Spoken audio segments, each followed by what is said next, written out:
নির্বাচনের নামে একটা প্রহসন শুরু করেছে। বাড়িতে বাড়িতে যে সংখ্যালঘুদের উপর চাপ দিচ্ছে, ভোটারদের চাপ দিচ্ছে কি, ভোট কেন্দ্রে যে তাদের মন মতো জায়গায় সিল মেরে ভোট দিতে হবে। এটা কি ফেয়ার ইলেকশন হচ্ছে? অবাধ নিরপেক্ষ সুষ্ঠু ইলেকশন হচ্ছে? আমাদের ইলেকশন নাকি কোনোটাই ভালো হয় নাই। তে কি ভালো ইলেকশন করবে তার নমুনা তো এখনই পাওয়া যাচ্ছে। ইলেকশন হবে অস্ত্র, লাঠি আর অর্থের জোরে। আওয়ামী লীগের ইলেকশন তো সেভাবে করা হয়নি। যে ইলেকশন নিয়ে যত কথা বলছে একটাও তো বের করতে পারেনি যে কি করেছে। বলে হ্যাঁ দিনের ভোট কি রাতে করেছে। দিনের ভোট রাতে করেছে, তার ইউনূস তো এখন দিনের ভোট দিনে আগেই করে ফেলে দিচ্ছে। কাউকে পরোয়া করছে না, কিছুই পরোয়া করছে না। এটাই তো বাস্তব।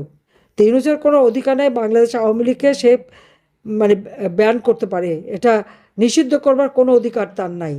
তার অনেক বড় বড় পিতারাও করেছিল, সেই তার আইয়ুব পিতা, এহাইয়া পিতা অনেকেই তো করেছে, তাদের কি হয়েছে? কিচ্ছু হয়নি। তার জিয়া পিতা সবাই করেছিল। আওয়ামী লীগ আওয়ামী লীগই, আওয়ামী লীগ আছে, আওয়ামী লীগ থাকবে, আওয়ামী লীগ আবার আসবে, বাংলাদেশকে আবার উন্নত করবে। এই শক্তি নিয়ে সবাইকে দাঁড়াতে হবে। আর যেখানে আওয়ামী লীগ ইলেকশন করবে না, সেটা আবার কিসের ভোট, কিসের নৌকাও নাই, ভোটও নাই। আওয়ামী লীগ না থাকলে কিসের ইলেকশন? এ গাছের ছাল ও গাছের বাকল দিয়ে পার্টি বানিয়েছে, আর তাই দিয়ে ইলেকশন করবে, যারা সারা জীবন মানুষের অধিকার কেড়ে নিয়েছে। কাজে এর প্রতিকার হবে, আর এই শক্ত হয়ে আপনাদের থাকতে হবে। ইনশাল্লাহ জনতার জয় হবেই হবে। জয় বাংলা স্লোগান দিলে তাদের গায়ে লাগে, কারণ জয় বাংলা স্লোগান দিয়ে পাকিস্তান হানাদার বাহিনীর পরাজিত করেছি। এগুলিকে জাহাজে করে পাঠিয়ে দেব ইনশাল্লাহ। যা তোদের ওই পাকিস্তানে যে থাক, বাংলাদেশের মানুষকে আর জ্বালাবি না, সেটাই করতে হবে। সব নাম ঠিকানা লিখে রাখেন, যারা যারা আপনাদের উপর অত্যাচার করছে, সব হিসাব আমরা পাই পাই করে নেব।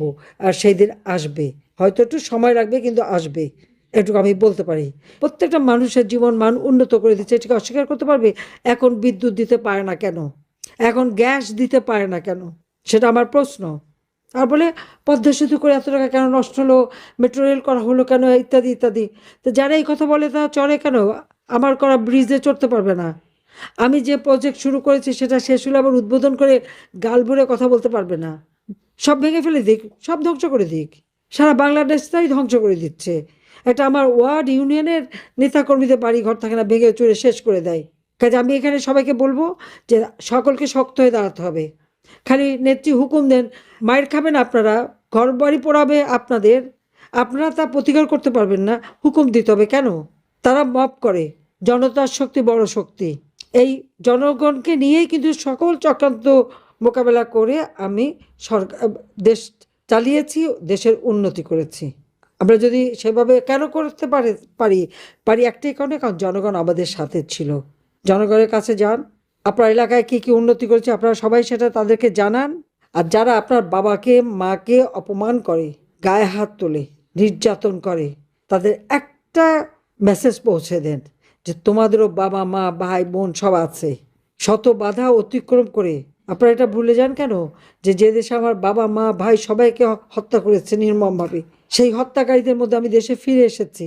সারা বাংলাদেশ ঘুরেছি এবং প্রতি পদে পদে আমাকে হত্যার চেষ্টা করা হয়েছে, রাজনীতি থেকে বাদ দেওয়ার চেষ্টা করেছে। সব কিছু মোকাবেলা করে দেশে মানুষকে, আমার আওয়ামী লীগের ক্ষমতা আসা মানে দেশের মানুষের ক্ষমতা আসা, দেশের মানুষকে ক্ষমতা এনেছি এবং দেশকে উন্নতি করে প্রত্যেকটা মানুষের জীবন মান উন্নত করেছি।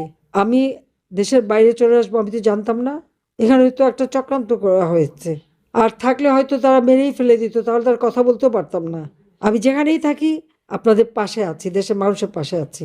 আজকে গাইবান্ধা আমাদের এমপি থেকে শুরু করে আমাদের সমস্ত নেতাদের গ্রেপ্তার করা, তাদের উপরে নির্যাতন, বাড়িঘর জ্বালিয়ে দেওয়া, ভুলে যান কেন? গেরিলা যুদ্ধ করে আমরা দেশ স্বাধীন করেছি। কাজে যার যা কিছু আছে সেইভাবেই মোকাবেলা করতে হবে, সবাইকে মিলে সেভাবেই করতে হবে, সেই শক্তি নিয়ে দাঁড়াতে হবে। আমি আছি আপনাদের পাশে। ইনশাআল্লাহ জনতার জয় হবে হবে। জয় বাংলা, জয় বঙ্গবন্ধু, বাংলাদেশ চিরজীবী হোক। খোদা হাফেজ।